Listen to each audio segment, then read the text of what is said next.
8.1 Trig identities. The Pythagorean trig identity expresses the Pythagorean theorem in terms of trig functions. The unit circle centered at the origin in the Euclidean plane is defined by the equation x squared plus y squared equals 1. So if we had an embedded right triangle in the unit circle, recall that the hypotenuse of a unit circle is a 1. This distance x, vertical distance y. So using Pythagorean theorem, we get the equation x squared plus y squared equals 1.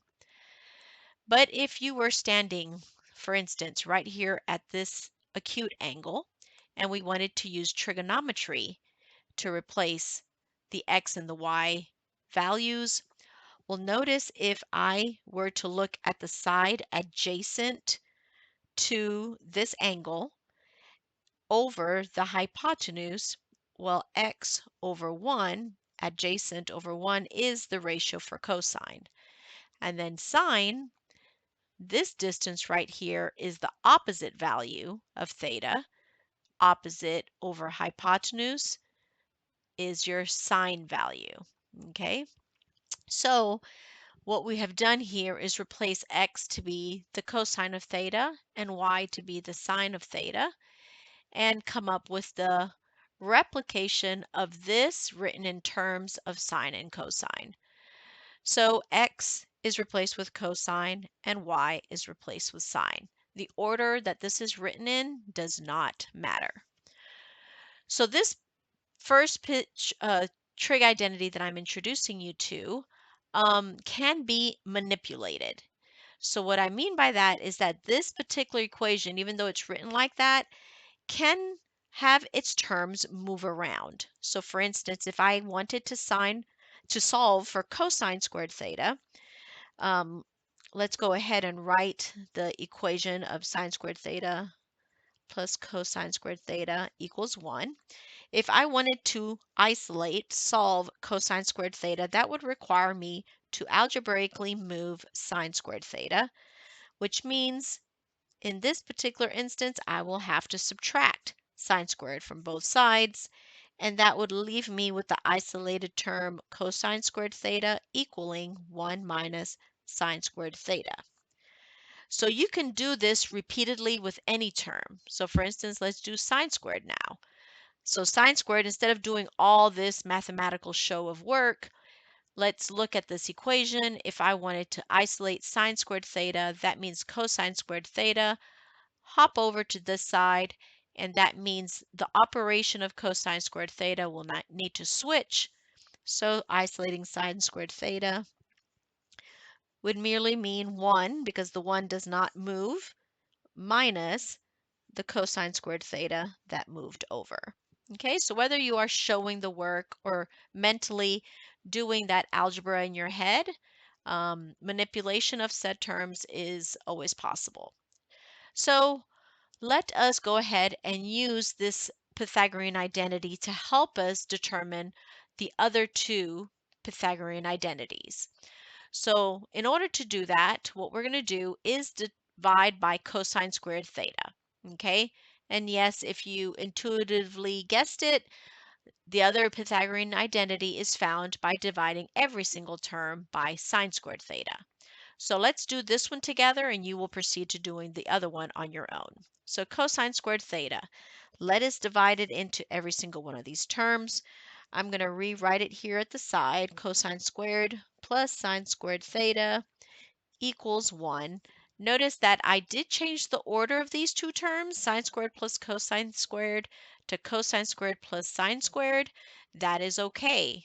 We know that commutative properties over addition, that the value stays the same. And what I mean by that is 2 plus 3 and 3 plus 2 is still 5, right? So anyway, I just wanted to show you that we semi-changed the one that's boxed in above, but it's still the same equation. We are going to divide each one of the terms by cosine squared. I'm going to scoot this one over a little bit. Okay. So whatever I did on one side, I did it to the other side. Okay. And then we are going to proceed and simplify. Cosine squared divided by cosine squared is a 1. Sine over cosine, what is that? Well, let's look at it over here. Sine over cosine is like saying opposite over adjacent, right? Opposite over adjacent is our tangent value, right? So let's come down here. Sine squared over cosine squared is tangent squared. And the reciprocal of cosine squared. Please remember, I've said this so many times to you guys. Anytime you see 1 over, use the word reciprocal of. It helps you remember mathematically what you're doing. 1 over cosine squared theta, say instead the reciprocal of cosine squared theta. And the reciprocal of cosine squared theta is secant squared theta. Okay, so here is our second trig identity. That also can be manipulated. So in this instance, we're going to solve for tangent squared. Tangent squared is right here. That means the 1 that's adding with tangent squared will move over to this side after secant squared and subtract. So tangent squared theta is secant squared theta minus 1. So I'm minus 1 minus 1. That's basically what I did. All right. Now I would like you to take a moment and pause the video and find the third trig identity by not subtracting, my bad, by dividing every single term by sine squared theta. Once you came up with that trig identity, go ahead and box it and then go solve for the term cotangent squared. So you have a hint there that one of your terms is going to be that. So go ahead and pause, and when you are done doing that, come back.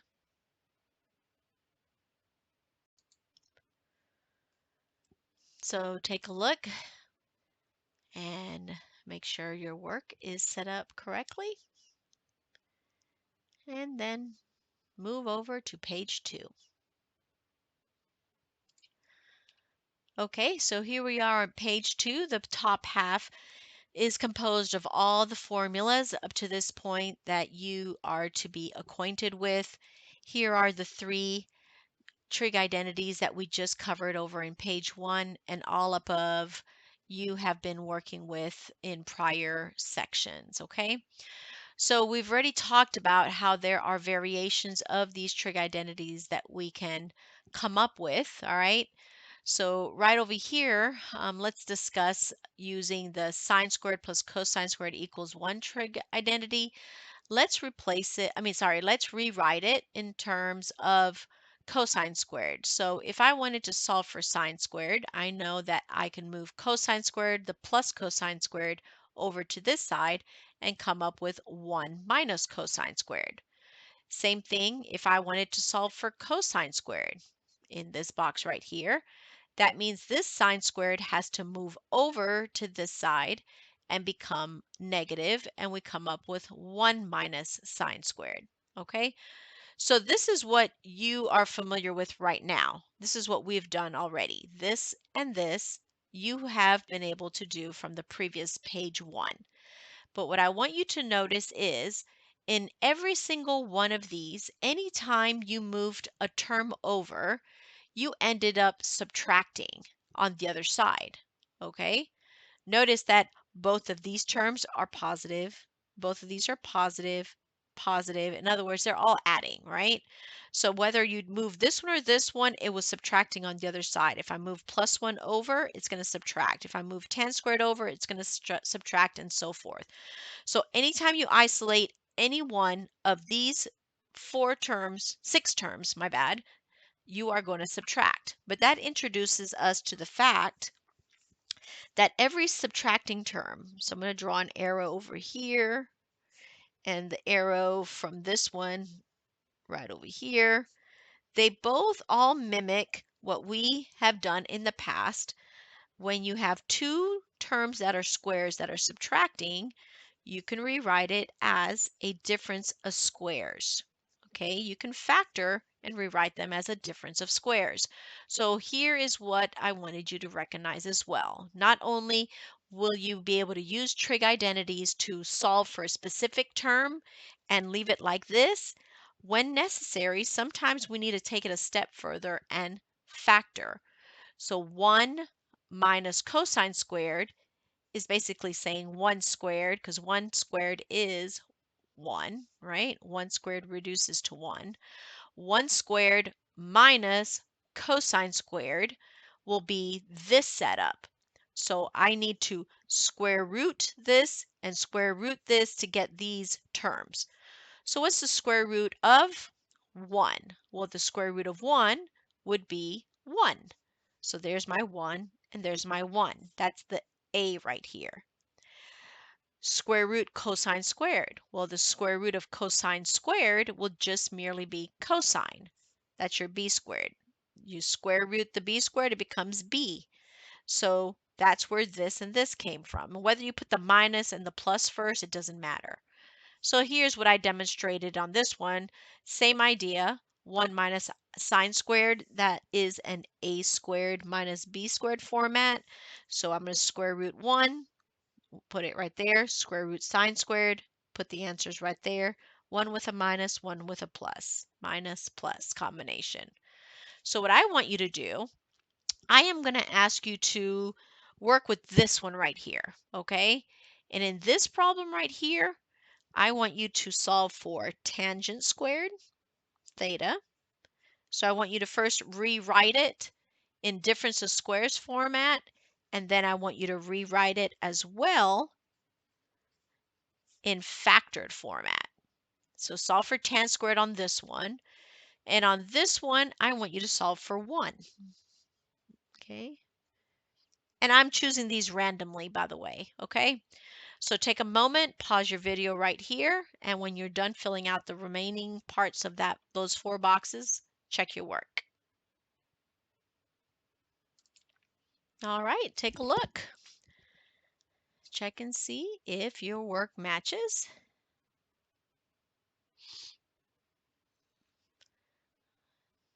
All right. So hopefully you understand how varied combinations can arise from using these 3. They're very, very powerful in simplifying trig expressions.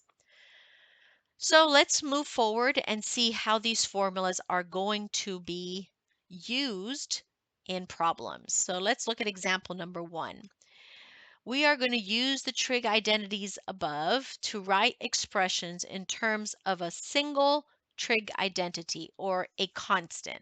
So what we're going to do is we're going to get some expressions, and I want us to break this down as simple as possible so that we arrive to an answer that's a single trig term identity. So what you're going to do when I say break apart this expression, I want you to make it a habit because it happens like, let's say 99% of the time.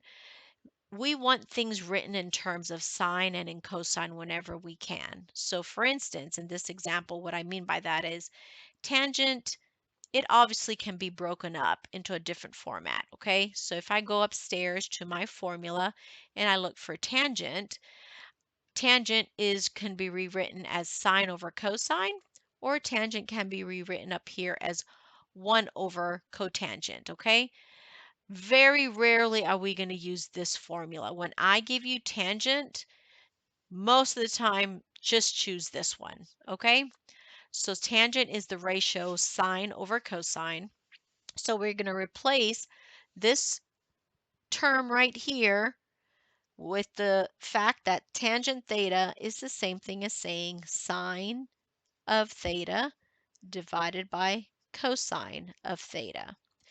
Whenever you get a cosine or a sine theta, whenever you get this type of term, sine or cosine, there's nothing to do with it. You don't do anything. So even though cosine theta up here is the same thing as 1 over secant theta, don't do it. Okay, and I'll show you why. All right, I want you to keep the cosine because if I do 1 over secant theta, I'm back to pretty much square one where nothing happened to this problem. Yes, I'm correct mathematically, but it didn't help my situation. I didn't arrive to a single trig identity. But if I keep the cosine theta, right? So I'm going to put cosine theta here. And then I'm going to put like a 1 underneath it to help it remain level with this one.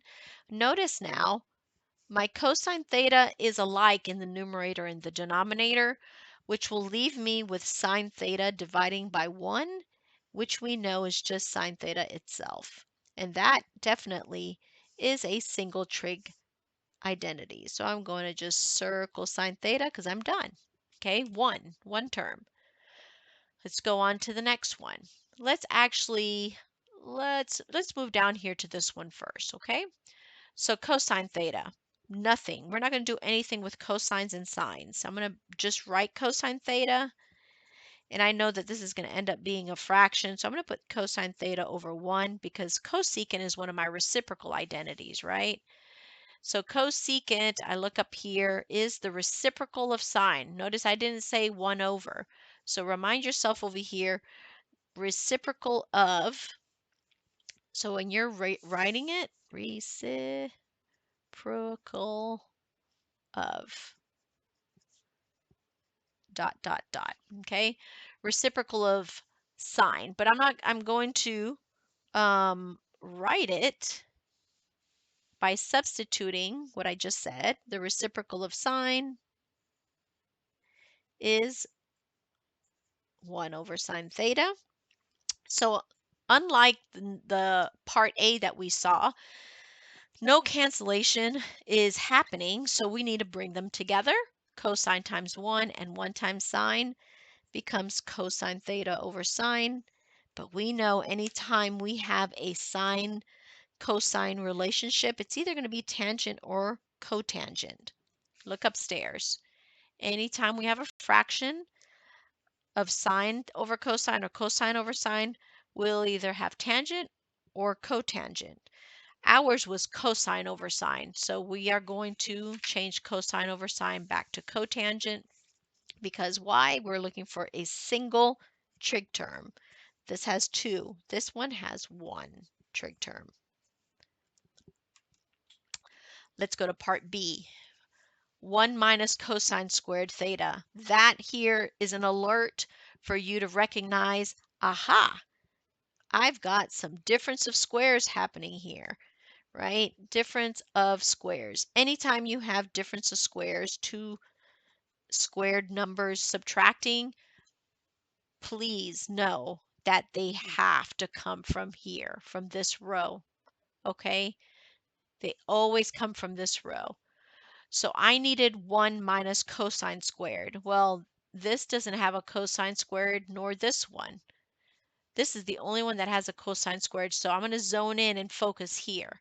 Okay, so I'm going to put my finger right over here, and what we needed is 1 minus cosine squared. Well, right now this is not written in any format of 1 minus cosine squared, so that's where you are going to rewrite the variation. So that causes us to take this plus cosine squared theta and move it over. So if I literally just erase cosine plus cosine squared theta and I put it over here, because I have to move and change signs, right?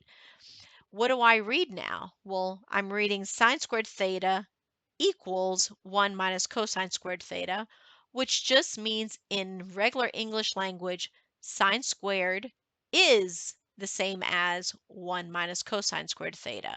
And that works to my advantage because I can take these 2 terms that are subtracting and make them into one term, sine squared theta, over, I'm going to bring my cosine squared theta, and I'm going to have another aha moment because I know that when I have sine and cosine fractions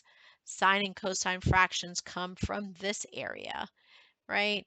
And sine over cosine was tangent right here.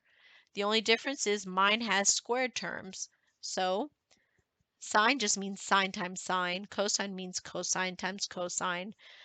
And if sine over cosine is tangent, that means that sine squared over cosine squared is tangent squared. Okay?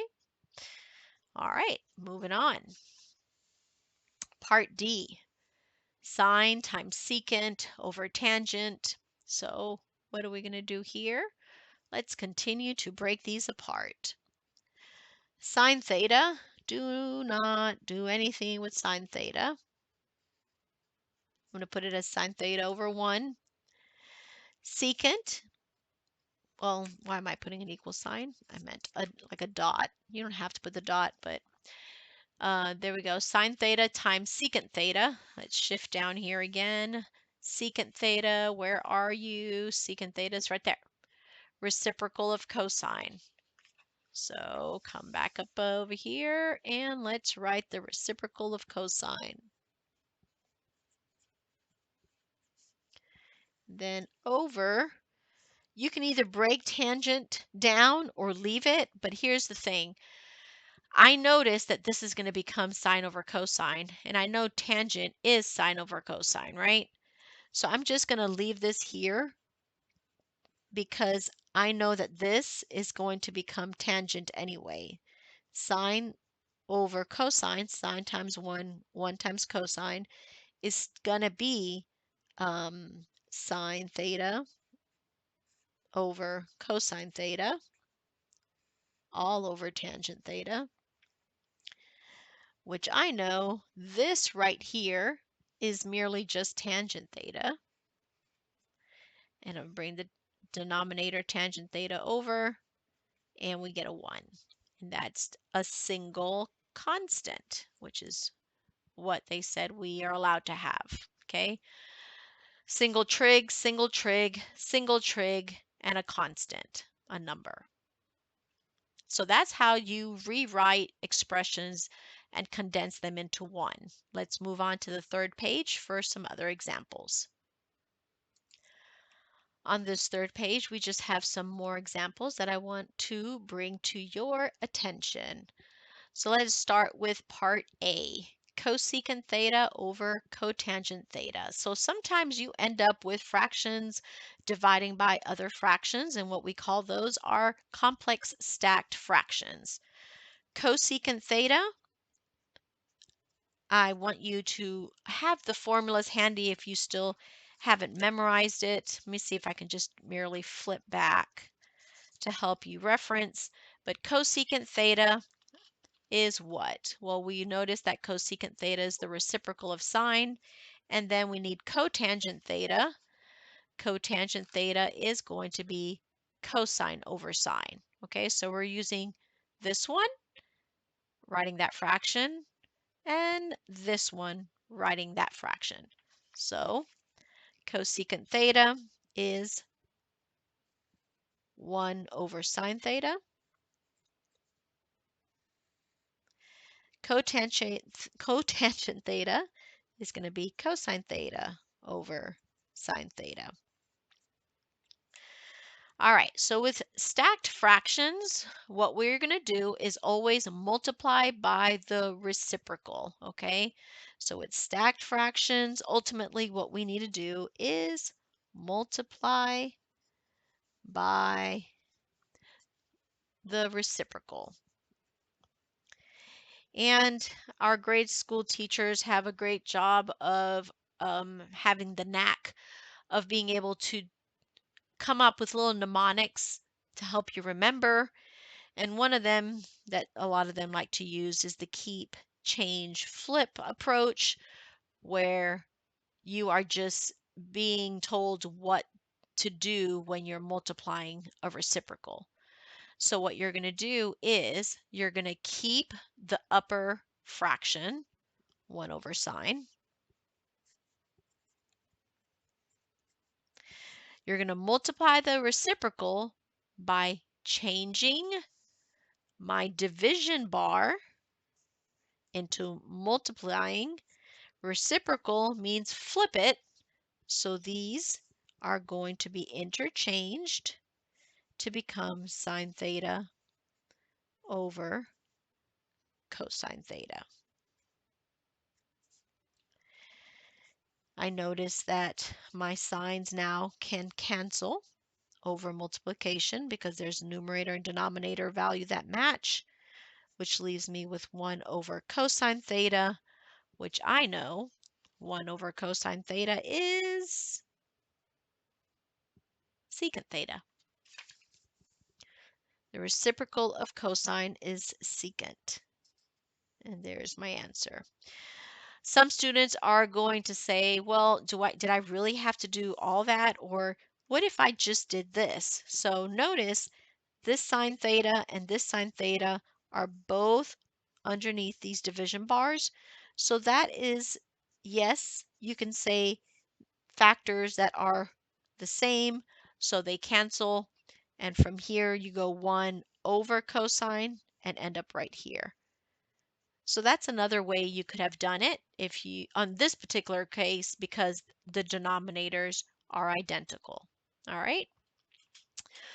Okay, let's go over here. So 1 minus cosine squared theta. I'm not going to go through discussing again all about how we get 1 minus cosine squared theta equals sine squared theta, because we already established that way over here in part B, right? 1 over cosine squared theta is sine squared, all right, using our Pythagorean identity. So let us just write that down. 1 minus cosine squared theta is sine squared theta. And then tangent squared. Tangent squared is what? Tangent squared is sine squared over cosine squared. You don't want to write it this way, right? Tangent squared equals secant squared theta minus 1. Our goal is to simplify, so that's more than one term. This is going to be simpler. So tangent squared sine over cosine, but in our particular problem, we are dividing, so sine squared over cosine squared, we're dividing two squares, not square roots.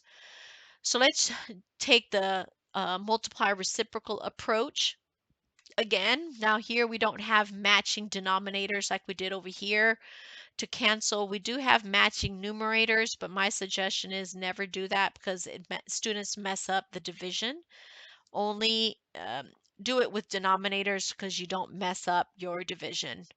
That's just my experience of what I see with students. So we are going to keep, change, flip.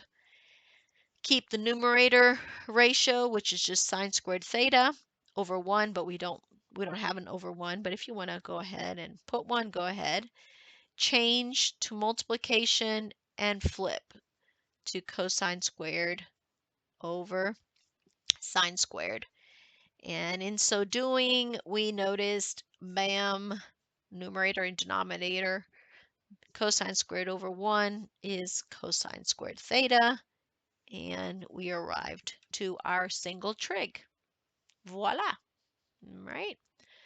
That's just beautiful. All right, let's move on to C and D. So here's some shortcuts that I want to bring to your attention, okay? I want you to take note of this example here.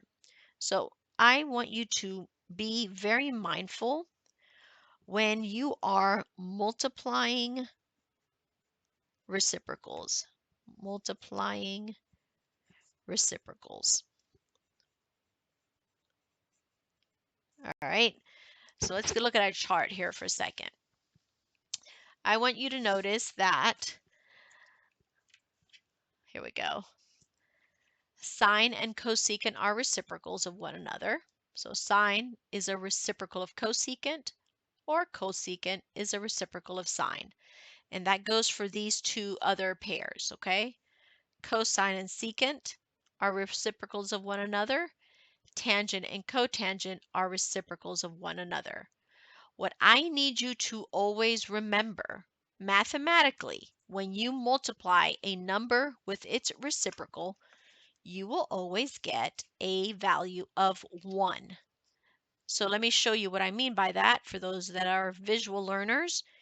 If I have the number 3 and I multiply 3 by the reciprocal of 3, in this case 1/3, well, look at that. My answer will be a 1.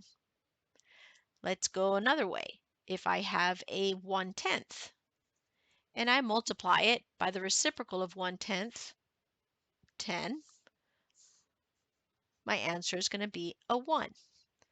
So for this particular problem, cosine and secant are both reciprocals of one another. So if you can spot check those and remember the pairs, you will limit so much excessive work and cut corners like here. Okay, that's it. You're done. Now, if you do not recall, those multiplying reciprocals are always going to equal a 1 value. Okay, you will eventually arrive to getting a 1, but you're just using up a lot of your time. So watch here. Cosine, if I just kept it, secant is the reciprocal of cosine. So that means I have to put a 1 here, all over tangent theta. I'll notice that these cancel. I'm going to get 1 over 1 is 1 over tangent theta, which then ends up being what we get up there. I definitely prefer doing this than all of this.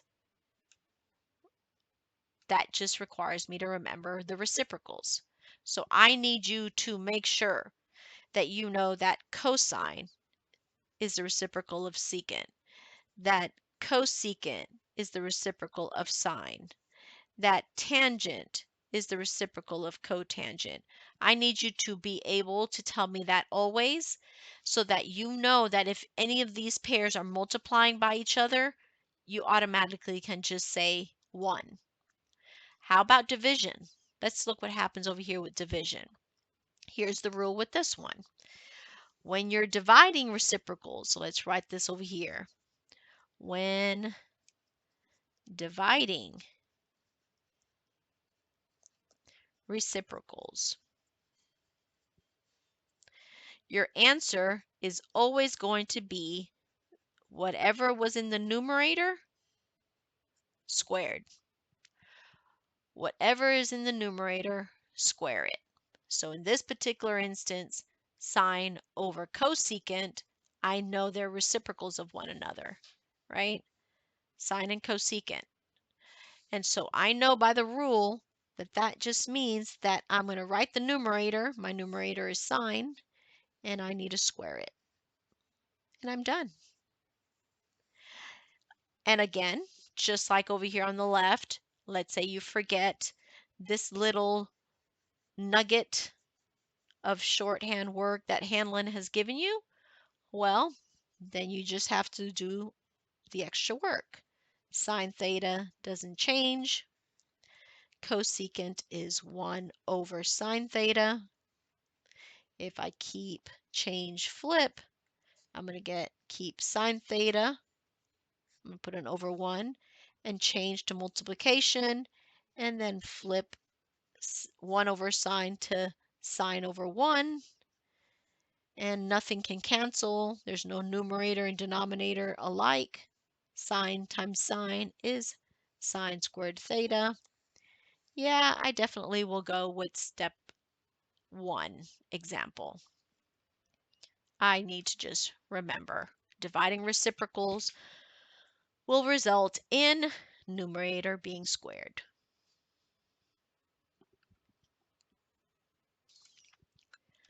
Let's move on to the last section. Thank you for hanging in there. This is a longish lesson. Shifting up.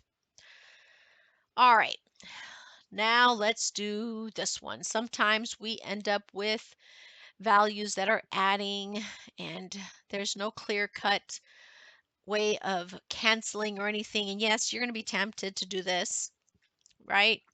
But you don't want to do that because this tangent theta is dividing into both of these terms. So what my suggestion is split them up, okay? So if you have some addition or subtraction over a single term, let us split it up and share that denominator tangent with both of those terms. So tangent theta divided by tangent theta, I'm going to put a plus because I'm splitting it up into 2 fractions. Okay, so I'm just expanding my fraction into the sum of two fractions. And I can do that because common denominators become 1 when you combine the numerator, right? Okay, now I did that. Why? Because I can simplify tangent over tangent. But look at this. Those are reciprocals of one another. And that makes me happy because I know dividing reciprocals means that I'm just going to take that numerator value. This is my numerator value, and I'm going to square it. So cotangent comes down, and I'm going to square it, and boom, I'm at 1 plus cotangent squared. And I should recognize that anytime I have a 1 and a squared term that are adding or subtracting, let's run to our formula sheet real quick. That means I know it's a Pythagorean identity. What is 1 plus cotangent squared? It is right here. 1 plus cotangent squared is cosecant squared. And that's what that can simplify to. Cosecant squared theta. And I circle it. Excellent. All right, let's go to B. Cosine squared theta over 1 minus sine. So here's the conversation that you would have in your head, right? You would look at this and say, well, this almost looks like a Pythagorean identity, but it's not because it doesn't have a squared term. It's not 1 minus sine squared, it's 1 minus sine. But I do remember that in my charting table that Pythagorean identities can be factored by difference of squares. And I saw that in the examples I did here and the samples that were given to me that sine squared can be rewritten as that or this way. That cosine squared can be rewritten like that or in factored format. As a matter of fact, go back to your page over here if you would and write the word not format, factored format. Okay, so you can write it in factored form. So why am I saying all that? Because this gives you a hint that maybe we're supposed to write cosine squared in factored form so that this can clean up. So let's do that. What is cosine squared? Well, cosine squared here is going to be what? Let's erase this marking I have. Cosine squared says that if I want to isolate cosine squared, like my problem is asking, my sine squared is going to pop over and become 1 minus sine squared, right? And when it becomes 1 minus sine squared, I'm going to write it in factored form because I can, right? So let's do that. So cosine squared becomes 1 minus sine squared theta. But I know this is going to be written in factored form. And this is why. I know why I need to do it. Okay, and if you don't see why yet, you will see it soon. Square root of 1, then I put a plus and a minus. Square root of sine squared is sine theta. And then my denominator comes down. And this is why. Do you see what's happening? That factor and that factor disappear. So I'm left with 1 plus sine theta as my finalized answer. All right, let's do the next one. And if you want to take a moment and pause and try and do these next two on your own, please do so. This would be a good time. And if not, follow along with me. Secant squared theta minus 1. Well, let's go back here. Secant squared theta minus 1. That means that we are working with this one.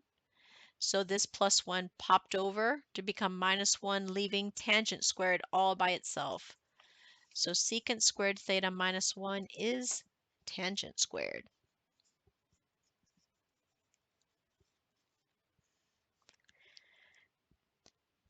What is secant squared? Secant squared is, let's see, well, we don't want to write secant squared as tangent squared plus 1. That's not going to help us. So let us come upstairs, and instead secant squared is also 1 over cosine, but instead of writing 1 over cosine, I squared secant squared, so that means I have to square this fraction. So secant squared, instead of 1 over cosine or reciprocal of cosine, I'm going to put the reciprocal of cosine squared. And nothing happened yet. Tangent, rewrite it as sine squared over cosine squared. Over, bring down the 1 over cosine squared. And I can see some things happening. My denominators are identical, leaving me with sine squared theta over 1, which is just sine squared theta.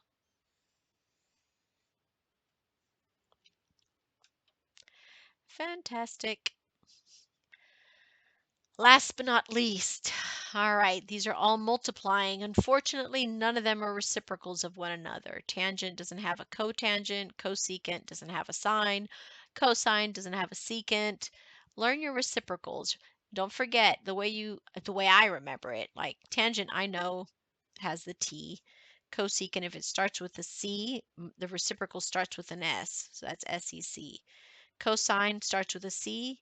The reciprocal starts with an what? Cosecant. Yeah. Cosecant is not reciprocal of secant. It's the reciprocal of sine. And cosine starts with a C. Its reciprocal is secant. Starts with an S. Okay. So sine and cosine, the reciprocals are cosecant and secant. So see that SC and CS combination? That's always a thing. But anyway, I digress. None of these are reciprocals of one another, so we can't take a shortcut. So we are going to break them up. Tangent, sine over cosine. Cosecant, reciprocal of sine.